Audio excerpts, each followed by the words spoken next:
শুভমণি Facebook ব্লগে আবার চলে এসেছি ভিডিও নিয়ে। আজকে সোমবারের বাজার, কাল মঙ্গলবার আছে, তাই আজকের পনিরটা করে রাখছি সকালে খাবার জন্যে। এখন বাজে 7:15। আর কাকিমা প্রচণ্ড অসুস্থ, ডাক্তার কাছে যাবে বলে রেডি হয়েছে নাকি দেখি এখন। তা আমি তাড়াতাড়ি রান্নাবান্না করছি। রুটিটা হয়ে গেছে, এখন আমি পনিরের তরকারিটাও বসিয়ে দিয়েছি।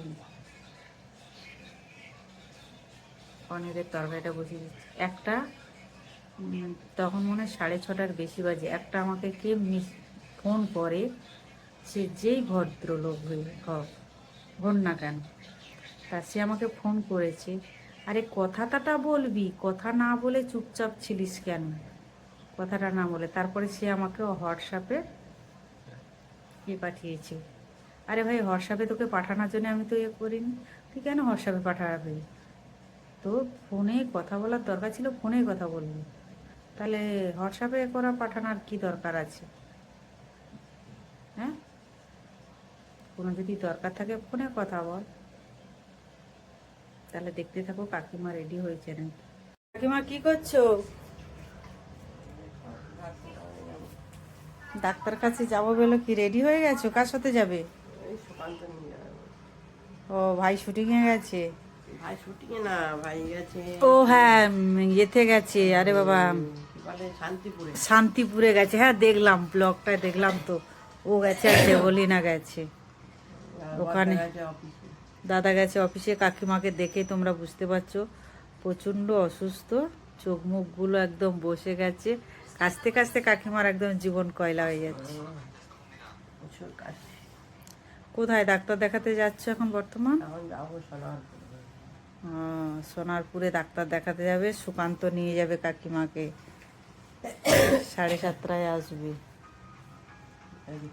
আর এদিকে আর একজন মিটমিটে একজন এই যে শুয়ে আছে।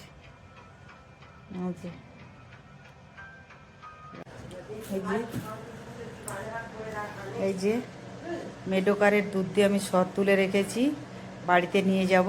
বাড়িতে নিয়ে গিয়ে মাখন তুলবো। মানে কিভাবে মাখন তুলতে হয় তোমরা নিশ্চয়ই জানো না। এই দুধের সরটাকে আমি একটা পাত্রের মধ্যে নিয়ে হাত দিয়ে এইভাবে বোলাবো, মানে কড়ার মধ্যে আর কি। তারপরে ওর মধ্যে জল ঢেলে দেবো, বোলানো হয়ে গেলে জল ঢেলে দিলে তারপর মাখনটা পুরো উঠে আসবে। সেই মাখনটাকে আমি তুলে নেব, তারপরে ঘি হবে। সব কিছু তো দেখানো যায় না, তোমরা তো জানো। বলে দিলাম কিভাবে হয়।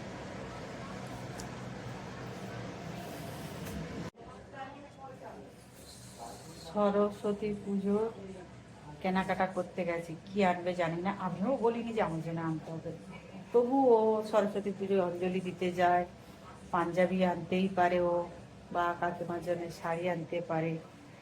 তা দেখা যাক কি আনে, তখন দেখতে পাবে। ওর ব্লগে তো তোমরা নিশ্চয়ই দেখতে পাবে। সুকান্ত চলে এসছে কাকিমাকে আনতে। এটা খোল,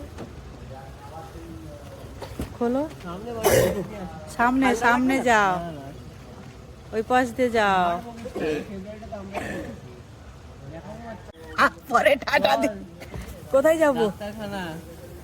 আমি যাব? ধরতে লাগবে না একজনকে? ও কাকিমা, আমি যাব? ধরবে না? হ্যাঁ, আমার তো কাজ হয়ে গেছে, আমার কোনো ব্যাপার না। ঠিক আছে, যা তাহলে, টাটা, আমরা যাই। আমি এখানে বিউলির ডাল বেটে নিয়েছি, দিয়ে এখানে বিউলির ডালটাকে তেল ঢেলে নিয়েছি রস বড়া করব বলে। আর এখানে আমি 3টে পিঠে বানাচ্ছি, কদম পিঠে। এখানে আমি ভাপাতে দিয়ে দিয়েছি। কদম পিঠেগুলো কেমন লাগছে অবশ্যই তোমরা আমাকে কমেন্টে জানাবে, যে প্রথম ট্রাই করে দেখছি কেমন হয় আর কি। এখানে জলের মধ্যে বসিয়ে দিচ্ছি। রস বড়া বানাবো বলে এখানে আমি গুড়টা নিয়ে নিয়েছি, এই যে একটা বাটির মতন গুড়। আর এখানে এই যে এটাকে আমি আজকে 3 দিন ভিজানো ছিল, দিয়ে আজকের বেটে বাইরে রেখেছিলাম, দিয়ে ফুলে কতটা হালকা হয়ে গেছে দেখুন, একদম সফট আর কত সুন্দর হয়ে গেছে। আর এই যে তেলটা গরম করে নিচ্ছি, এবার তেলের মধ্যে ছাড়বো। ভাজাটা দেখুন কিরকম হয়েছে, লাল লাল করে আজকে ভাজছি আমি জিনিসটা। আর এখানে গুড়টা দিয়ে রসটাকে ফুটাচ্ছি। এবারে লাল লাল করে ভেজে তুলে নিচ্ছি। জানি না কেমন হবে।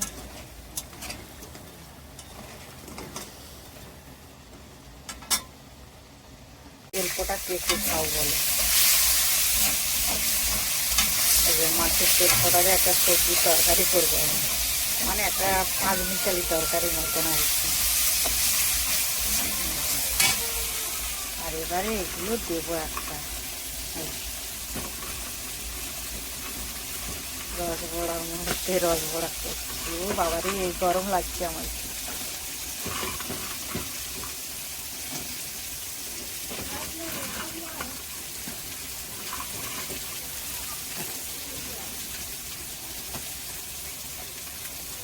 একে একে সবগুলো দিয়ে দিয়েছি।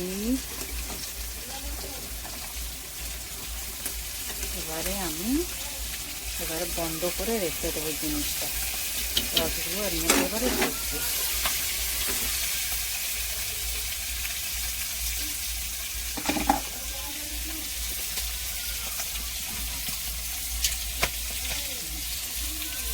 হয়ে গেল। এবারে এই তেলপোটা তরকারি করছি আমি।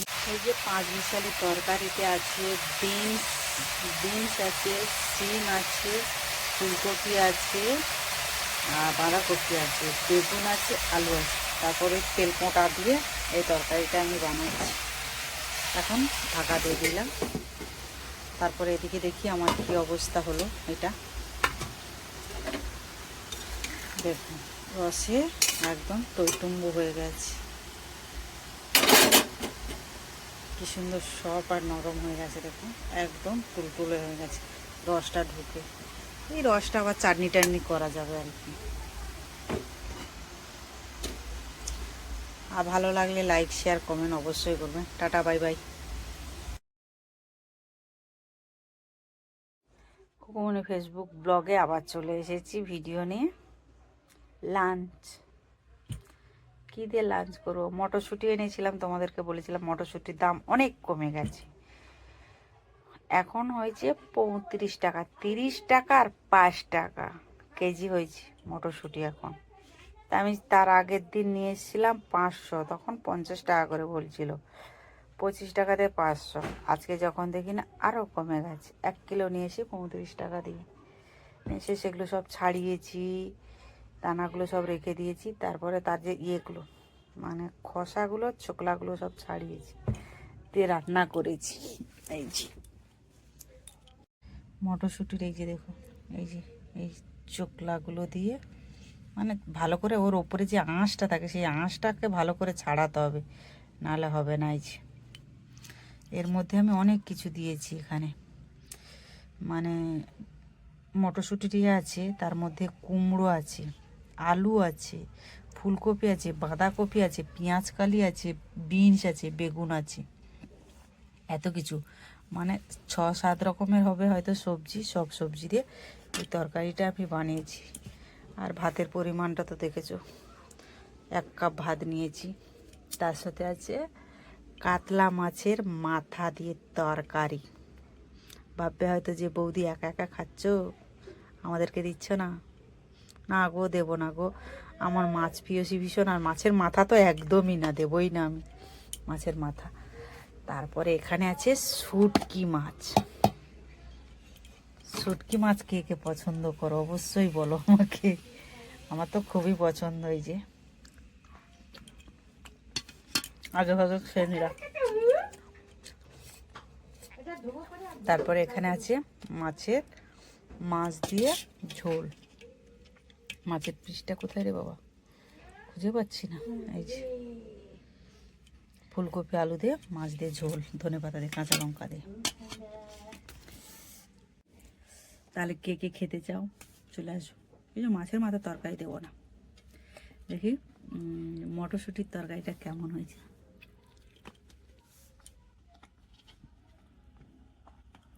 দারুণ হয়েছে। অনেকগুলো মটরশুঁটির চোকলা, এতটা মতন। মানে সে সবজি দেওয়া যে ঝুড়িগুলো আছে, ওই ঝুড়ির এক ঝুড়ি, মানে 1.5 কিলো মটরশুঁটির চোকলাগুলো সব দিয়েছি। আর তরকারিটা হেভি হয়েছে আজকে।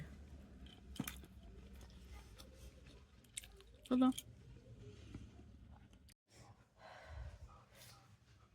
প্রচুর ঠান্ডা লেগেছে আবার। ঠান্ডাতে নাক কটকট করে, চোখ দুটো লাল হয়ে গেছে, আর নাক দিয়ে কাঁচা জল বেরোচ্ছে। আর দুপুরে কী কী দিয়ে লাঞ্চ করেছি সেটা তো তোমরা নিশ্চয়ই জানো। তা কথা বলতে পারছি না, আবার এমন অবস্থা হয়েছে। প্লু আর একজন এই যে ধ্যানে জ্ঞানে বসে আছে এখানে। আর প্লু, কি হয়েছে বলো তো, হাই বলে দাও। না, ও কিছু বলবে না, কিছু বলবে না।